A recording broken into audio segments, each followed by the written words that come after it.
आज हम बात करेंगे बॉलीवुड की ऐसी बेहतरीन एक्ट्रेस के बारे में जिसने अपनी एक्टिंग के जलवे से लोगों को दीवाना बना रखा था। लेकिन ऐसा क्या हुआ कि उन्हें अपने आखिरी वक्त में लोगों के सामने हाथ जोड़ने पड़े, अपनी मदद के लिए भीख मांगनी पड़ी, लेकिन उनकी मदद के लिए कोई भी सामने नहीं आया। जी हाँ, हम बात कर रहे हैं साधना शिवदासनी की। साधना शिवदासनी का जन्म 2 सितंबर 1941 को एक सिंधी परिवार में हुआ। साधना अपने परिवार की इकलौती बेटी थी, इसलिए माँ बाप ने बड़े लाड प्यार से इन्हें पाला। साधना के पिता को पुरानी एक्टर साधना बोस बहुत पसंद थी, इसलिए इसी के नाम पर इन्होंने अपनी बेटी का नाम रखा। साधना शुरू से ही फिल्म इंडस्ट्री में जाना चाहती थी। पिता ने मदद की और पिता की मदद के कारण ये फिल्म इंडस्ट्री में आई।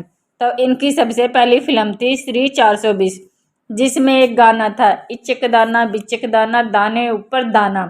इस फिल्म में लोगों ने इसे बहुत कम नोटिस किया। जब इनकी उम्र 15 साल की थी तो इन्हें कॉलेज के ड्रामे में पार्ट किया। उस समय इन एक सिंधी प्रोड्यूसर की नज़र इन पर पड़ी और ₹1 साइन अमाउंट देकर इनके अपने फिल्मों के लिए साइन कर लिया। इसके बाद इन्होंने हिंदी फिल्मों में लव इन शिमला का की, जो काफ़ी चल पड़ी, सुपरस्टार साबित हुई। इसके बाद यह सफलता की सीढ़ी चढ़ती चली गई। इन्होंने फिर कभी पीछे मुड़कर नहीं देखा। साधना ने जब फिल्मों में काम करना शुरू किया तो कई बड़े डायरेक्टर और प्रोड्यूसर को उनके चौड़े माथे को लेकर काफ़ी दिक्कत होती थी और इसलिए उन्हें कई बार फिल्म से निकाल दिया जाता था। एक बार शशाधर मुखर्जी ने अपनी फिल्मों में इन्हें काम दिया, लेकिन हुआ वही, चौड़े माथे के कारण इनका हेयर स्टाइल चेंज करवाया गया और हेयर स्टाइलिस्ट को कहा गया कि आप एक ऐसा हेयर स्टाइल बनाओ जिनका से इनका चौड़ा माथा छिप जाए। तब साधना के हेयर स्टाइलिस्ट ने एक ऐसा हेयर स्टाइल बनाया जो साधना की पहचान बन गई और उस हेयर कट का नाम ही साधना हेयर कट रखा गया, जो आज तक लड़कियों के चलन में लड़कियां खूब खुश होकर इस हेयर कटिंग को करवाती हैं। इसके अलावा साधना ने चूड़ीदार पजामा और सलवार का फैशन भी ट्रेंड में लाया। चलो अब बात करते हैं इन दोनों बहनों के झगड़े की, कैसे इनका अंत भी था, पर्सनल लाइफ के बारे में। करिश्मा कपूर और करीना कपूर की मां बबीता भी बॉलीवुड की पॉपुलर एक्ट्रेस रही और आज भी उनके गाने और फिल्में लोगों के बीच मशहूर है। मगर बहुत कम लोग जानते हैं कि साधना की चचेरी बहन बबीता है। मगर एक गलतफहमी की वजह से दोनों बहनों ने कभी एक दूसरे से बात नहीं की, न एक दूसरे की तरफ कभी मुड़ के देखा। दरअसल बताया जाता है कि एक बार साधना और राज कपूर फिल्म के सेट पर मिले। उस दौरान बबीता और रणधीर के अफेयर चल रहा था। तब राज कपूर ने एक्टर से कहा, तुम्हारी बहन कपूर खानदान की बहू बनने का सपना देख रही है। उस समय साधना ने अपनी बहन बबीता का पक्ष लिया और कहा, इसमें गलत क्या है, वो ऐसा कर सकती है। लेकिन पता नहीं बबीता को ऐसे क्यों लगा कि साधना ने उनकी बुराई करी है और उनका रिश्ता तोड़ने की कोशिश करी है। जब बबीता और साधना का सामना हुआ तो बबीता ने उसे बहुत भला बुरा कहा, लेकिन साधना ने समझाया कि मैंने ऐसा कुछ नहीं किया है, तुम तो मेरी औलाद के जैसी हो। ऐसा कहते ही बबीता और भड़क गई और कहा, जिस औलाद का तुम मुझे वास्ता दे रही हो, भगवान करे तुम्हें कभी औलाद हो ही नहीं। इस गलतफहमी की वजह से बबीता ने साधना की कई फिल्मों से भी बाहर निकलवा दिया।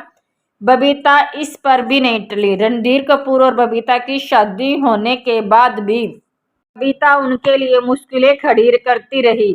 बबीता की वजह से साधना ने उनसे बात करना हमेशा के लिए बंद कर दिया और जब भी एक दूसरे से मिलती तो मुंह फेर कर निकल जाती।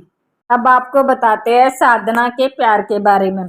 फिल्म लव इन शिमला के डायरेक्टर R.K. नैयर से साधना को प्यार हुआ। 6 साल तक डेट करने के बाद दोनों ने शादी कर ली।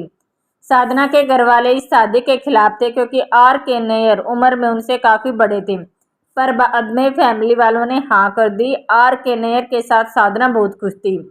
जितनी नाजों से साधना के परिवार वालों ने उसे पाला था, उतने ही नाजों से उनका पति ख्याल रख रहे थे। 30 साल की शादी के बाद साधना की खुशी को मानो किसी की नज़र लग गई। अस्थमा की वजह से R.K. नैयर का निधन हो गया। पति के जाने के बाद साधना पूरी तरह से अकेली हो गई और बहन के श्राप के कारण उनकी कोई संतान भी नहीं थी। अब साधना जिस घर में रहती थी उस घर पर भी मुकदमा चलने लगा। इस वजह से उन्हें हमेशा कोर्ट का चक्कर लगाना पड़ता। उन्होंने आखिरी समय में अपने दोस्तों और रिश्तेदारों के सामने भी हाथ फैलाए, परंतु किसी ने उनका साथ नहीं दिया। ढलती उम्र के साथ साधना बीमार रहने लगी। बाद में पता चला कि उन्हें कैंसर है। वो अकेले ही सारे दुख झेलती गई। बताया जाता है एक बार आशा भोसले और साधना के बीच भी काफी झगड़ा हुआ, जिसके बाद दोनों को कोर्ट तक घसीटा गया। यह झगड़ा संपत्ति को लेकर शुरू हुआ था। विवाद साधना के लिए काफी तकलीफ दे रहा। यह संपत्ति आशा की थी। मुंबई के खार स्थित संगीता नाम के बंगले में साधना ने अपनी जिंदगी के 50 साल गुजारे। उसी बिल्डिंग में रहने वाले एक बिल्डर ने आशा भोसले को मोटी रकम देकर बिल्डिंग का ग्राउंड फ्लोर खरीदने का प्रस्ताव रखा, जिसमें साधना रहती थी। यहाँ से उन्हें बाहर निकालने के प्रयास शुरू हुए।